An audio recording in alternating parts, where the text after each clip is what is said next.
윤석열 전 대통령에게 무기징역이 선고된 데 대해 미 언론들은 한국이 격동의 시기를 종결하는 순간을 맞았으나 극심한 분열은 해결하지 못하고 있다고 평가했습니다. 트럼프 행정부의 이민 단속에서 추방 대상자들에 대한 보석 석방 불허 정책은 불법으로 더 이상 적용할 수 없다는 캘리포니아 연방법원의 판결이 나왔습니다. 트럼프 행정부가 피난민 신청자들 중 1년 안에 영주권을 신청하지 못한 경우 구금후의 재심사에 기각 시 추방하는 정책을 시행하고 있습니다. 미국은 헬스케어 프로그램에 매년 3조 달러를 지출하고 있지만 미국민들은 본인 부담금이 갈수록 늘어나 의료 혜택을 체감하지 못하고 있습니다. 물가 상승과 건강 트렌드 변화로 미 외식업계가 1인분 제공량을 줄이는 등 새로운 전략을 시도하고 나섰습니다. 시청자 여러분 안녕하십니까? 워싱턴 뉴스 투데이입니다. 윤석열 전 대통령에게 무기징역이 선고된 데 대해 미국의 주요 언론들은 한국이 격동의 시기를 일단 종결한 중요한 순간을 맞고 있지만 극심한 분열까지는 완전 해결하지 못하고 있다고 평가했습니다. 내란 우두머리 혐의로 윤 전 대통령에게 내린 무기징역 선고는 분열 폭발을 피하려고 사법부가 사형과 무죄 가운데 무기징역을 선택한 것으로 보인다고 미 언론들은 해석했습니다. 보도에 한면태 기자입니다. 피고인 윤석열을 무기징역에 처합니다. 국회의 권능을 침해하려는 국헌문란의 목적을 가지고 군을 동원해 폭동을 일으키는 것에 해당. 비상계엄 선포로 대통령직에서 탄핵되고 축출된 윤석열 피고인이 결국 내란 우두머리 혐의로 유죄가 인정돼 무기징역을 선고받은 데 대해 워싱턴 포스트, 뉴욕타임스, 월스트리트저널 등 미 주요 언론들도 긴급 뉴스로 보도했습니다. 워싱턴 포스트는 축출된 윤석열 피고인이 군대를 국회에 보내 입법부 기능을 상당 기간 마비시키려 했다가 내란 우두머리 혐의로 유죄 판결을 받아 무기징역에 처해졌다고 긴급 타전했습니다. 뉴욕타임스는 특별검사 측이 사형을 구형한 반면에 서울중앙지방법원 주기현 판사는 내란 우두머리 범죄 혐의를 인정하면서도 무기징역을 선고했다고 보도했습니다. 월스트리트저널은 6시간 만에 끝난 비상계엄 선포로 윤석열 피고인은 대통령직에서 축출된 데 이어 내란을 주도한 혐의로 유죄가 인정돼 노역까지 추가된 무기징역에 처해졌다고 전했습니다. 미 언론들은 1996년 군부 독재 지도자였던 전두환 씨가 같은 법정에서 같은 내란 주도 혐의로 사형 선고를 받은 지 30년 만에 윤석열 피고인이 무기징역을 선고받은 것이라고 전했습니다. 윤석열 피고인은 6시간 만에 끝나버린 12.3 비상계엄으로 군대를 동원해 국회를 마비시키고 정적들을 체포하려 시도했다가 대통령직에서 축출된 데 이어 내란 우두머리 혐의에서 유죄를 인정받아 무기징역을 선고받았다고 미 언론들은 상기시켰습니다. 윤석열 피고인은 특히 한국의 민주주의와 국가신인도 위상을 추락시키고 한국인들에게 지대한 고통을 안겨주며 막대한 사회비용을 초래해 재앙적인 대가를 치르게 됐다고 미 언론들은 평가했습니다. 뉴욕타임스는 이번 선고로 수많은 한국인들이 군부 독재와 싸워 얻어냈던 민주주의를 후퇴시킬 위협을 막아낸 격동의 시기의 끝을 알리고 있다고 밝혔습니다. 워싱턴 포스트는 윤석열 피고인에게 무기징역을 선고함으로써 한국에서 누구도 법 위에 없다는 민주주의 시스템과 원칙을 재확인했으며 재판을 통한 단죄로 한국 민주주의의 회복력을 보여준 것으로 평가했습니다. 워싱턴 포스트는 이어 재판부가 무기징역을 선고함으로써 사형을 요구한 특검, 수많은 군중들의 분노와 무죄를 외친 충성파 지지자들 간 터질 수 있는 분열의 폭발을 피하려 시도한 것으로 해석했습니다. 실제로 법정 밖에는 사형과 무죄를 각각 요구하는 표지판들과 집회가 동시에 목격됐다고 미 언론들은 전했습니다. 하지만 재판부의 무기징역 선고 사유에서 장기계획 미확인과 치명무기 사용 차제 등을 둘러싼 일부 논란이 일고 있고 수개월간의 항소 과정이 펼쳐지게 돼서 극심한 정치 분열을 완전 치유하지는 못할 것으로 뉴욕타임스 등 미 언론들은 내다보고 있습니다. WKTV 뉴스 한면택입니다. 트럼프 행정부가 지난해 7월부터 시행하고 있는 이민 단속에서 체포 구금되고 있는 추방 대상자들에 대한 보석 석방 불허 정책은 불법으로 더 이상 적용할 수 없다는 연방법원의 판결이 나왔습니다.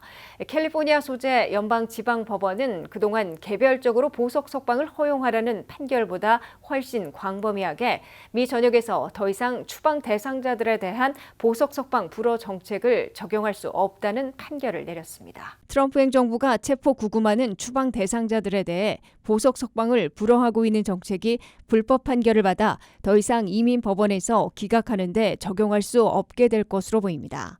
캘리포니아 리버사이드 소재 연방지방법원의 선사인 사이크스 판사는 트럼프 행정부의 보석 석방을 불허하는 정책을 지지한 이민 법원과 이민항소위원회의 결정을 불법이라며 무효화시켰습니다. 사이크스 판사는 자신이 이미 트럼프 행정부의 보석 석방 불허 정책이 위법하다는 판결을 내렸음에도 연방법무부 산하 이민법원과 이민항소위원회는 이를 무시하고 보석 석방을 계속 금지하고 있다면서 이는 또 한 번의 불법이자 불법 행위를 지속하고 있는 것이라고 판결했습니다. 이번 판결은 미 전역에서 제기된 집단 소송에 대한 원고 승소 결정이어서 그동안의 부분 판결과는 달리 미 전역의 추방 대상자들에 대한 보석 석방을 불허하지 못하게 한 광범위한 명령으로 해석되고 있습니다. 트럼프 행정부가 지난해 7월 이민 단속에서 체포돼 구금되는 외국 태생들에 대해 보석 석방을 금지하는 정책을 적용한 이래 2만 명이 소송을 제기해 4,400명이 승소한 것으로 나타났습니다. 가장 최근에는 제5항소법원에서 트럼프 행정부가 보석 석방을 금지할 권한이 있다고 판결했으나 텍사스와 루이지애나, 미시시피 지역에만 적용되는 판정이었습니다. 그러나 이번에는 다른 400군데의 연방지방법원 판결과 연방항소법원의 판결보다 훨씬 광범위하게 미 전역에 효력을 미치고 보석 석방을 더 이상 금지할 수 없다는 판결이어서 트럼프 행정부의 정책에 직격탄을 가하고 있습니다. 캘리포니아 연방법원은 이번 판결에서 행정당국은 구금자들을 석방하든지 적어도 보석 청문회를 허용하라고 지시했습니다. 하지만 트럼프 행정부는 항소법원에 항소하고 연방대법원까지 끌고 갈 게 분명해 구금자들에 대한 보석 석방이나 보석 청문회를 일괄 허용하지는 않을 것으로 예상되고 있습니다. 트럼프 행정부가 보석 석방을 불허하면서 출범 초 이민 구치시설에 수감된 외국 태생들이 4만 명에 못 미쳤으나 1년이 조금 넘는 현재는 7만 명으로 집계되고 있습니다. 트럼프 행정부는 나아가 이민 구치시설의 수용 능력을 10만 명으로 확충하는 작업을 벌이고 있습니다. 트럼프 행정부가 전임 행정부 시절 미국에 입국한 피난민 신청자들 중에 1년 안에 영주권 신청을 하지 못한 경우 구금하고 재심사에 기각 시 추방하는 정책을 시행하고 나섰습니다. 국토안보부의 새 정책 메모에 따라 구금 후 재심사 받을 수 있는 피난민 신청자들이 20만 명을 넘는 것으로 나타났습니다. 안혜린 기자의 보도입니다. 미국의 피난민 정책이 바이든 행정부에서 트럼프 행정부로 넘어가며 180도 변경됐습니다. 미국이 연간 허용하는 피난민 쿼터는 바이든 시절 12만 5천 명에 달했으나 트럼프 시대에는 연 7,500명으로 급감시켰습니다. 게다가 트럼프 행정부는 바이든 시절 몰려왔던 피난민 신청자들에 대해서도 대다수 미국을 떠나도록 압박하는 정책을 구사하고 있습니다. 트럼프 행정부는 2월 18일자 국토안보부의 새 정책 메모를 통해 전임 행정부 시절 미국에 입국한 후 1년 안에 영주권을 신청하지 못한 경우 구금하고 재심사하는 정책을 시행하고 나섰습니다. 새 정책 메모에 따르면 피난민 신청자들 중에 1년 안에 영주권을 신청하지 못한 사람들을 이민 서비스국에서 포착해내고 아이스 이민 단속국에 체포한 후 구금시킨 상태에서 재심사를 받도록 지시하고 있습니다. 이들에 대한 재심사가 이루어져도 대다수는 피난민 연간 쿼터인 7,500명에 들기 어려워 기각되고 미국을 떠나라는 명령을 받게 될 것으로 예상되고 있습니다. 국토안보부의 새 정책 메모에는 포착 업무와 재심사를 담당하는 이민서비스국의 조셉 에들로 국장과 체포와 구금을 맡을 아이스 이민단속국의 토드 라이언스 국장 대행이 서명했습니다. 트럼프 행정부가 포착, 체포, 구금 후 재심사하려는 피난민 신청자들은 전체 20만 명 이상인 것으로 나타났습니다. 바이든 시절만 보더라도 2022년도에 2만 5,500명, 2023년도에 6만여 명, 2024년도에 10만 명이나 쇄도하고 미국에 입국해 피난민 허용을 신청했습니다. 20만 명 중에서 영주권을 취득한 피난민 신청자들은 영주권 스폰서를 구하기가 녹록치 않아 그리 많지 않을 게 분명해 상당수는 구금과 재심사 대상에 포함될 것으로 보이고 있습니다. 트럼프 행정부는 바이든 시절 피난민 신청자들을 무분별하게 미국 입국을 허용하고 미국에서 피난민 신청 수속을 밟도록 허용해 대혼란을 야기했다고 강력 비판해왔습니다.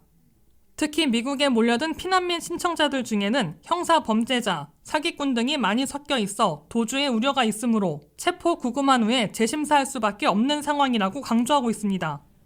이로 미루어 구금 후에 재심사를 하더라도 범죄 전과가 포착되거나 피난민 연간 쿼터에 들지 못해 무더기로 기각되고 결국 미국을 떠나라는 명령을 받게 될 것으로 예상되고 있습니다. 장기 구금을 모면하려면 자기 추방을 선택해 스스로 미국을 떠나도록 압박하게 될 것으로 예고되고 있습니다. WKTV 뉴스 안혜린입니다. 미국은 납세자들의 세금으로 메디케어, 메디케이드, 오바마케어, 직장보험 등 헬스케어 프로그램에 해마다 3조 달러 가까이 지출하고 있지만 미국민들은 본인 부담금이 갈수록 늘어나 의료 혜택을 체감하지 못하고 있습니다.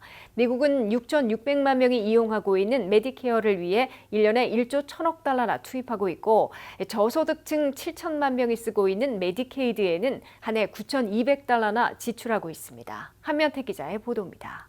미국에서는 헬스케어, 의료비 정부 지출이 눈덩이처럼 불어나고 있는데도 미국민들은 본인 부담금이 계속 늘어나 좀처럼 혜택을 체감하지 못하고 있습니다. 미국민 납세자들의 세금으로 지출되는 헬스케어 비용은 1년에 근 3조 달러에 육박하고 있습니다.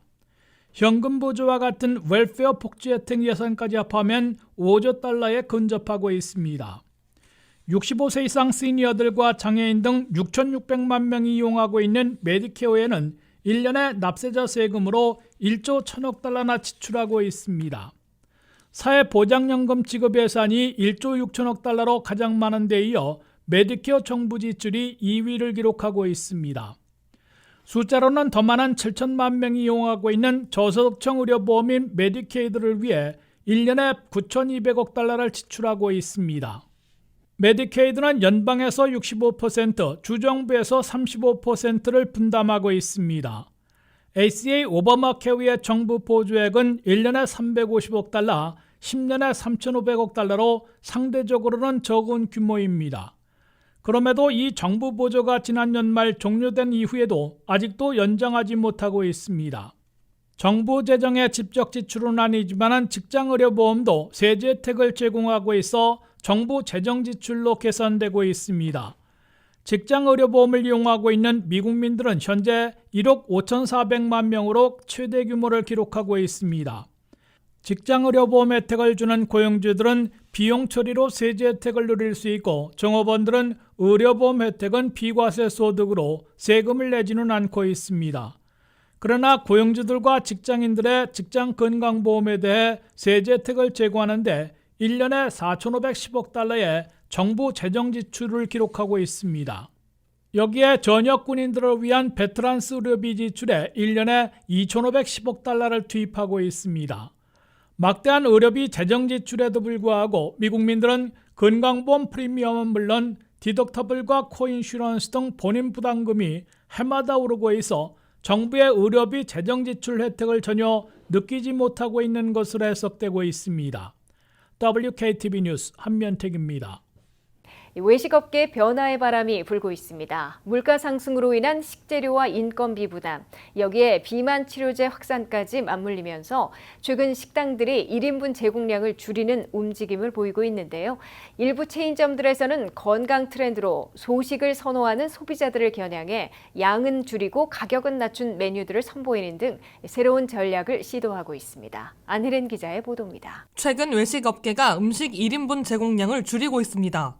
물가 상승으로 인한 비용 부담과 비만 치료용 식욕 억제 약물 확산이 주요 배경으로 지목되고 있습니다. 파이낸셜 타임즈 보도에 따르면 일부 레스토랑 체인들은 기존보다 적은 양의 메뉴를 새로 도입하거나 인기 메뉴의 제공량을 조정하고 있습니다. 미 전역에 약 200개의 매장을 둔 아시아 퓨전 체인 PF챙은 지난해 메인 요리에 기존보다 양이 적은 미디엄 옵션을 추가했습니다. 소비자들이 예전처럼 많은 양을 찾지 않는다는 점을 반영한 조치입니다.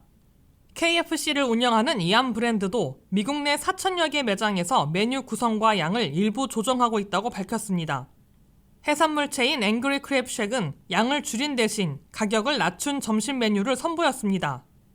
대표적인 이탈리아 체인 올리브 가든도 최근 일부 메뉴의 제공량을 줄였습니다. 체중 감량 약물을 복용하는 고객을 겨냥해 이른바 오즘픽 메뉴를 출시한 레스토랑도 있습니다. 일반 메뉴가 미트볼 3개를 제공한다면 해당 메뉴는 1개만 제공하는 방식입니다. 이 같은 변화는 외식업계의 실적 부진과도 맞물려 있습니다. 시장조사업체 블랙박스 인텔리전스에 따르면 최근 5개월 연속으로 고객 수와 매출이 감소했습니다. 생활비 상승으로 소비자들이 외식을 줄이고 있고 식당들도 식재료비와 인건비, 에너지 비용 상승 부담을 안고 있습니다. 또 다른 요인은 GLP-1 계열 비만 치료제 확산입니다. 위고비, 오젬픽, 마운자로, 젯바운드 등은 식욕을 억제하는 효과가 있어 복용자들의 식사량을 줄이는 것으로 알려져 있습니다. 조사에 따르면 약물을 사용하는 사람들은 외식 횟수와 주문량 모두 감소하는 경향을 보이고 있습니다. 미국은 다른 나라에 비해 1인분 음식량이 많다는 인식이 널리 퍼져 있습니다. 연구 결과에 따르면 미국인의 전형적인 음식 분량은 프랑스보다 약 13% 많은 것으로 나타났습니다. 전문가들은 과도한 제공량이 비만과 음식물 낭비를 부추겨왔다고 지적해왔습니다. 업계 분석가들은 제공량을 줄이는 대신 가격을 낮추거나 선택지를 세분화하면 소비자 부담을 덜고 줄어든 수요에도 대응할 수 있다고 보고 있습니다.